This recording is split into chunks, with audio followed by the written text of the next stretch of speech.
Yet it would be too easy to say that one girl's catty comment sparked off the illness that was to blight the next 10 years of my life and will be inevitably with me on some level until the day I die. Morning, guys. The excerpt you just heard on the beginning of the video was from a book I'm going to review today as part of a segment of my bed rest audio book of the week that I haven't done for a while, so I apologise, but the book is called Dying to be Thin, or it was also later published as Fragile by Nikki Grahame. Nikki Grahame, some of you in the UK might be familiar with from the reality television show Big Brother, and she was on it about 14 years ago, and she published an autobiography about her lifelong battle with anorexia nervosa.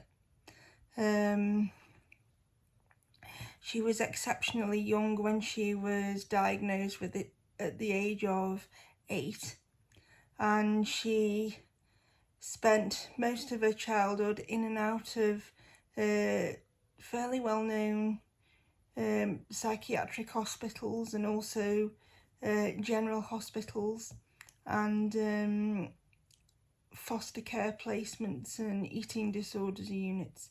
She was first in the Maudsley Hospital, which is in London. That's got a very good reputation for treating anorexia nervosa, and it's got a children's unit, obviously. Then she went to a place called Collingham Gardens, which is also in London, and later a very well-known unit called Rhodes Farm, and some places in between that, which are less well known, or at least less well known to me anyway. This was the kind of book I don't normally read on the face of it, that it was a celebrity kind of memoir, and I only ever watched 2 series of Big Brother in the very beginning when it was first out, and that was too many years ago than I want to remember now. So it was an absolutely fascinating and very articulate book about sort of the beginnings of the anorexia disease process, and just how insidious it can be and how difficult the cycle of illness is to break, and how difficult it is on families, and how much of your life it can sort of impact upon. I hadn't ever encountered a book that was about somebody who developed the condition so young, and that was what was so interesting to me. And it was sort of back in the days where treatment wasn't quite so sort of insightful. It was more sort of the punishment and privilege model, which is being shown not to particularly be that effective, in that Nikki talks a lot about, she would eat to get out of hospital, to go back to doing the same self-destructive behaviour all over again. So in that way, she was never sort of helped to heal in the sort of truest sense of the word. It was sort of, she sort of took the food, as she says, as medicine to get out. She ate to get out, and that was the pure and prime motivation. And nobody, she also talks about, ever discussed with her whether she actually wanted to get better or not. So, I mean, it was very sort of interesting, but I would have liked maybe to hear maybe a chapter from her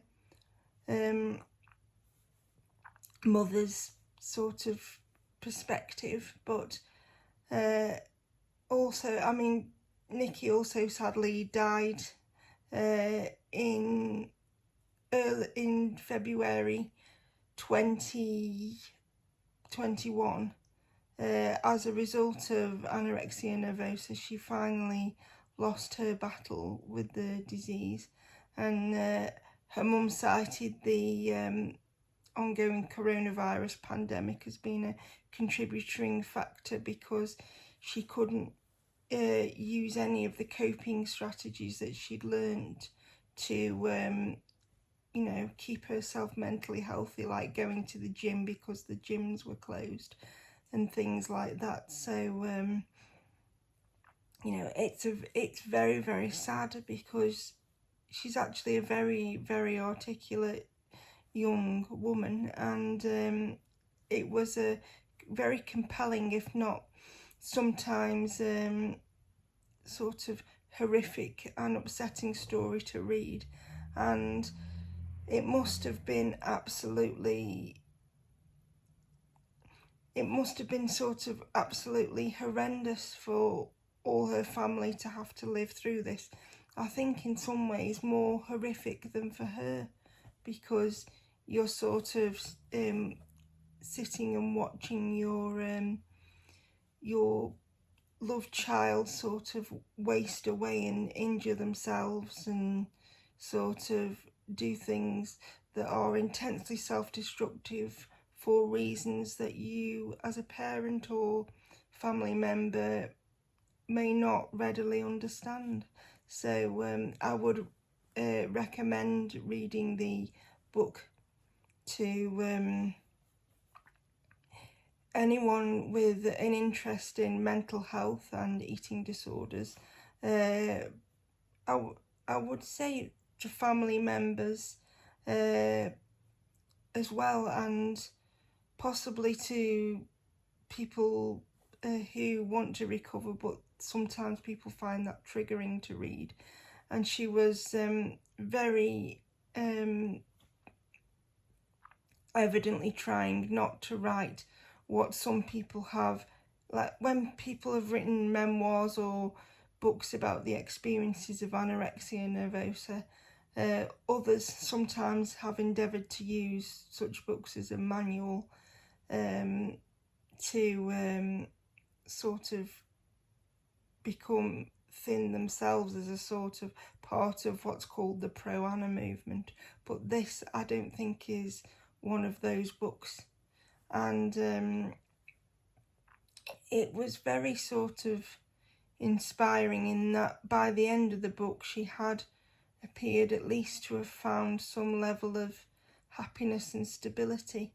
But the events of this year just proves how easily you know, things can be derailed, and how when